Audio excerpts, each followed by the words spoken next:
తెలంగాణ యావత్ జర్నలిస్టు సమాజానికి ఒకటే నేను విన్నపిస్తున్నా.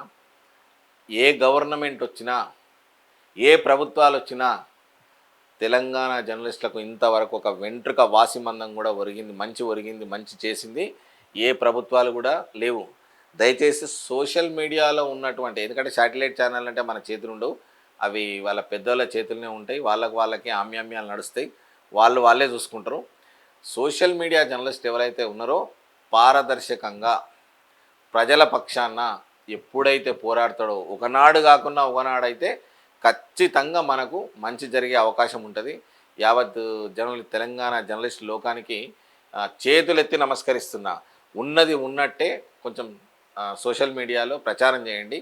ప్రచారం చేస్తే మీకు ఎప్పుడో ఒకప్పుడు ఈ గవర్నమెంట్లో మాత్రం, ఈ గవర్నమెంట్ కాదు, కాంగ్రెస్ గవర్నమెంట్ కాదు, టీఆర్ఎస్ గవర్నమెంట్ కాదు, బీజేపీ గవర్నమెంట్, ఏ గవర్నమెంట్ వచ్చినా ఒక వెంట్రుక వాసి కూడా జర్నలిస్టుల కొరగది. ఇప్పటి వరకు నేను ఇదే చెప్పినా, ఇక ముందు కూడా అదే. మీరు గుర్తుంచుకోండి మిత్రులారా, దాదాపు 1999 నుంచి నేను జర్నలిజం ఫీల్డ్లో ఉన్నా.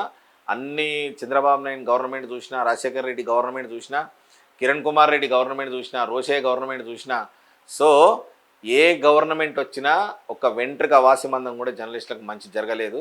దయచేసి జర్నలిస్టు మిత్రులకు, సోషల్ మీడియా జర్నలిస్టు మిత్రులకు ఒకటే నేను చెప్పేది, ఏదున్నా ప్రజల పక్షాన నిర్భయంగా నిక్కచ్చితంగా చెప్పండి. అప్పుడేమన్నా, ఎందుకంటే మంచి చేసుకుంటూ పోతే అది ఎక్కడో ఒక దగ్గర ఫలితం అయితే వస్తుంది.